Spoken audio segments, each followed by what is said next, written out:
আসসালামু আলাইকুম সুপ্রিয় সপ্তম শ্রেণীর শিক্ষার্থী বন্ধুদেরকে জানাই আজকের ভিডিওতে স্বাগত। শিক্ষার্থী বন্ধুরা, তোমাদের আগামী 15/7/24 অনুষ্ঠিত হবে গণিত পরীক্ষা। সো এই গণিত পরীক্ষার যে প্রশ্ন, সেই প্রশ্নটি মূলত তোমরা পাবে 14/7/2024। তবে যদি প্রশ্ন না পেয়ে থাকো, সেক্ষেত্রে আমরা যে সাজেশন ভিডিওগুলো দিচ্ছি সেগুলো একটু ফলো করে তোমরা অবশ্যই যাবে, তাহলে তোমরা কমন পাবে।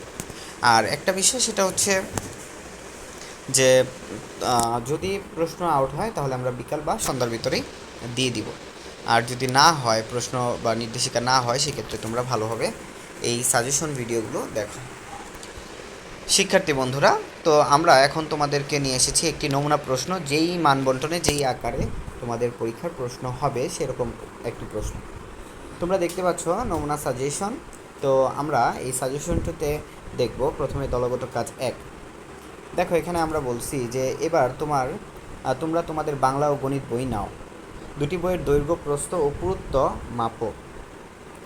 তারপর বলছে এবার গণিত বই ও বাংলা বইয়ের প্রাপ্ত দৈর্ঘ্যের অনুপাত নির্ণয় করো, একইভাবে প্রস্থ ও পুরুত্ব অনুপাত নির্ণয় করো।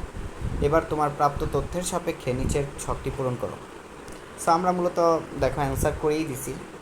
আমরা মূলত মনে করো মাপসি গণিত বই, বাংলা বই, হ্যাঁ, তারপর হচ্ছে তোমার বই মাপসি, এটা হচ্ছে 24, এটা হচ্ছে 18, এটা হচ্ছে এত, এটা 24, এটা 18, এটা এত, এগুলো আমরা মাপসি মাইপা আমরা অনুপাত করছি। সো এটা আমাদের গেল, এটা আমাদের প্রথম কাজ। এবার বলছে 2 নম্বর, দেখো 2 নম্বরে বলছে এবার ভেবে দেখো তোমার বইয়ের প্রস্থ ও পুরুত্বের জন্য যেই দুটি অনুপাত পেয়েছিলে, সেই অনুপাত দুটি কী ধরনের অনুপাত। তোমার আশেপাশে বইয়ের উপর তোমার আশেপাশের উপরে শেখো 3 ধরনের অনুপাত এর আলাদা আলাদা একটি করে উদাহরণ খুঁজে বের করো। এখন আমরা দেখো সমাধান করব। আমার গণিত বই ও বাংলা বইয়ের প্রস্থ ও পুরুত্ব পেয়েছিলাম মেপে যথাক্রমে 18/4, 18/4, তাহলে আমরা পাইতেছি হচ্ছে 1:1, অর্থাৎ অনুপাতটির পূর্ব রাশি উত্তর রাশি সমান। অতএব আমরা দুইটি অনুপাতই কী পাচ্ছি, দুইটি অনুপাতই আমরা একক অনুপাত পাচ্ছি, কারণ এটাও 18/4, এটাও 18/4, তার মানে আমরা কাটাকাটি করলে 1:1 পাচ্ছি। আবার গণিত বই ও বাংলা বইয়ের পুরুত্বের অনুপাত হচ্ছে 12:10। এইটা আবার দেখো তোমরা। সো আমরা যে অনুপাতটি পেলাম গণিত বই ও বাংলা বইয়ের পুরুত্বের, সেটা হচ্ছে অবশ্যই একটা কি গুণ অনুপাত, ঠিক আছে। এবার চলো আমরা দেখি।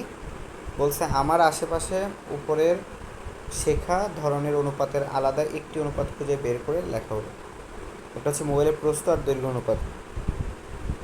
আমরা সবাই মোবাইল চালাই, ধরো মোবাইলের প্রস্থ হচ্ছে 7 আর দৈর্ঘ্য হচ্ছে 14, তাহলে 1:2, যা একটি লঘু অনুপাত। 3 ধরনের অনুপাত করতে বলছে, আমরা 3 ধরনের অনুপাত করলাম, একটা লঘু অনুপাত করলাম আমরা ফার্স্টে। এবার খাতার দৈর্ঘ্য প্রস্থ অনুপাত হচ্ছে একটা গুণ অনুপাত করলাম, আর একক অনুপাত করলাম একটা কি ইট, দুইটি ইটের পুরুত্বের অনুপাত করলাম। দুইটা ইটের পুরুত্বের অনুপাত, ধরো একটা ইটের পুরুত্ব 8 আর একটা ইটের পুরুত্ব 8, তাহলে এটা হচ্ছে একক অনুপাত।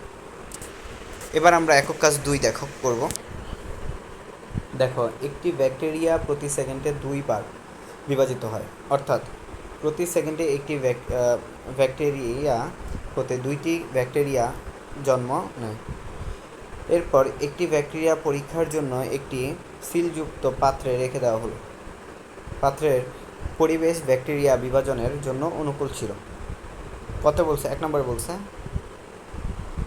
প্রথম 2 সেকেন্ডে ব্যাকটেরিয়া বিভাজনের চিত্র সাহায্যে দেখো। ব্যাকটেরিয়া বিভাজনের সূচকের সাহায্যে ব্যাখ্যা করতে হলে এর ভিত্তি কত হবে। আর 3 নম্বর বলছে 10 সেকেন্ড পর পাত্রে ব্যাকটেরিয়ার সংখ্যা কত হবে তা সূচকের ধারণার সাহায্যে দেখো।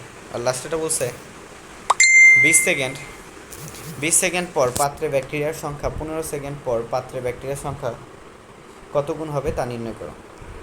সো আমরা সমাধান 1 করি। প্রথম 2 সেকেন্ডে ব্যাকটেরিয়া বিভাজন, একটা হচ্ছে 0 সেকেন্ড, একটা হচ্ছে 1 সেকেন্ড, একটা হচ্ছে 2 সেকেন্ড।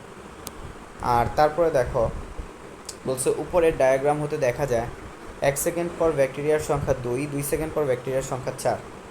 দ্বিবিভাজন প্রক্রিয়ার সংখ্যা বৃদ্ধি পাওয়ার কারণে প্রতি 1 সেকেন্ড পর পূর্বের জন্ম ব্যাকটেরিয়ার অস্তিত্ব থাকবে না।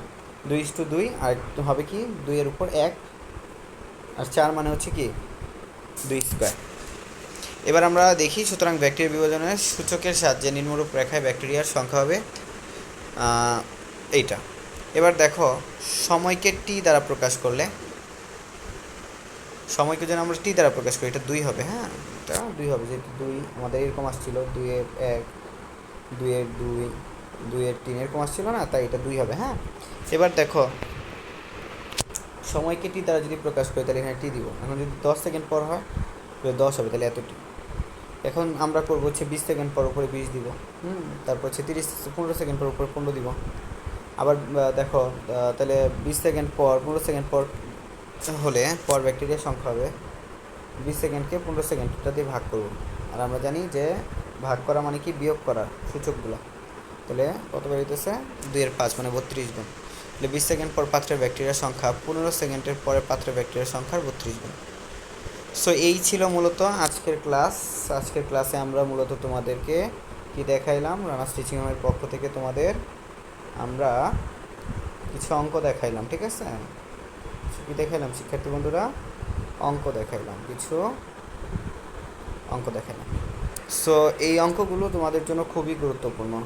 বলো কি খুবই গুরুত্বপূর্ণ? আশা করি এই অঙ্কগুলো থেকে তোমাদের আসবে। আর যারা রানাস টিচিং হোম চ্যানেলে নতুন এসেছো, চ্যানেলটিকে কী করতে হবে? অবশ্যই অবশ্যই চ্যানেলটিকে সাবস্ক্রাইব করতে হবে। সো মনে রাখবে, রানাস টিচিং হোম চ্যানেলটি কী করবে? সাবস্ক্রাইব করবে। হ্যাঁ, রানাস টিচিং হোম চ্যানেলটিকে সাবস্ক্রাইব করে দিবে। নতুন চ্যানেল, যেটা আগের ছিল সেটার অবস্থা খুবই খারাপ, তাই এই নতুন চ্যানেলটাকে তোমরা কষ্ট করে সাবস্ক্রাইব করে দিবে। এবং তোমাদের দেখতেই পাচ্ছ যে সকল ভিডিও কিন্তু এখানে থাকবে। সো তোমরা নতুন চ্যানেলটিকে অবশ্যই কী করে দিবা? অবশ্যই অবশ্যই সাবস্ক্রাইব করে দিবা, বেল আইকনটি বাজিয়ে দিবা। সো আজকের মতো আল্লাহ হাফেজ, সবাই সুস্থ থাকো, ভালো থাকো, সবাইকে আসসালামু আলাইকুম।